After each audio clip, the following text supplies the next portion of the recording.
রাজনীতিতে ভিন্ন মত থাকা এটা সৌন্দর্য। মতপার্থক্য সমস্যা নাই, কিন্তু মতপার্থক্য যেন মতবিরোধে রূপান্তরিত না হয়। আমরা এখন মতপার্থক্য করি না, এখন আমরা মতবিরোধ করি। এই জায়গায় আমাদের আপত্তি। আমরা মানব জাতির প্রতি আহ্বান জানাই যে আসুন আমরা সবাই মিলে আল্লাহর দেওয়া, যিনি সবার স্রষ্টা, তিনি যে শ্রেষ্ঠ বিধানটি দিয়েছেন সেই বিধানের কাছে আমরা ফিরে যাই। বাংলাদেশ আমাদের প্রিয় জন্মভূমি। এখানে বহু দল, ধর্ম এবং ভাষার মানুষ আমরা একসাথে বসবাস করি। বর্ণ আমাদের কাছাকাছি, হয়তো একটা 19-20, ভাষাও মোরলেস কমন, কিন্তু তার কিছু ভিন্নতা আছে। দলের ভিন্নতা অনেক, এটা কোনো দোষের বিষয় নয়। কিন্তু আমার একজন সম্মানিত শিক্ষক বুয়েটের বলে গেছেন যে মত পার্থক্য থাকা ভালো, কিন্তু কিছু জায়গায় আমাদেরকে ঐক্যমতে আসতে হবে।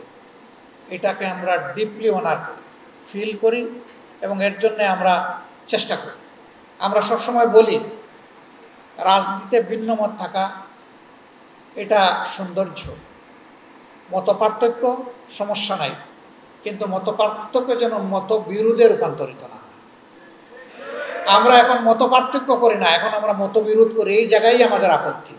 জাতীয় স্বার্থের জায়গাগুলোতে মতপার্থক্য পর্যন্ত আমরা দেখতে রাজি না। এই জায়গাতে আমরা সবাই এক হয়ে যাওয়া উচিত।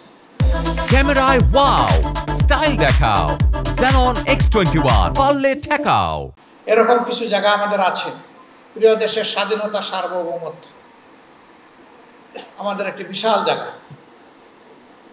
এই সার্বভৌমত্বের পক্ষে কথা বলতে গিয়ে আপনাদেরই সন্তান আবরার ফাহাদ, তাকে নিষ্ঠুরভাবে হত্যা করা হয়েছে। আজকে হাইকোর্টে তার ডেথ রেফারেন্সের রায় হয়েছে। আলহামদুলিল্লাহ, বিচারিক আদালতের রায়কে তারা বহাল রেখেছেন।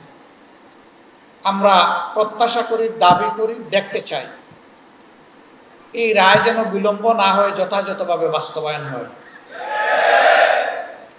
এতে একটি পরিবার শুধু শান্তি পাবে না, একটা সভ্যতা বাঁচার পথ খুঁজে পাবে।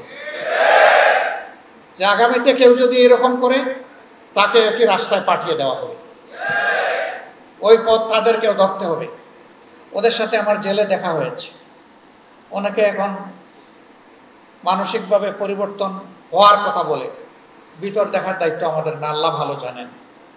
আমি তাদেরকে বলেছি, তোমরা তওবা যদি করো তাহলে আল্লাহ তোমাদেরকে হাসরের দিনের জন্য ক্ষমা করে দিতে পারেন, কিন্তু আল্লাহর হুকুম হচ্ছে যে দুনিয়ায় তার শাস্তি তোমাদেরকে ভোগ করতে হবে। সত্যিই যদি তোমরা তাকে খুন করে থাকো, তাহলে তার বদলা হিসেবে তোমাদেরকেও খুন করা হবে বিচারের মাধ্যমে। এটাই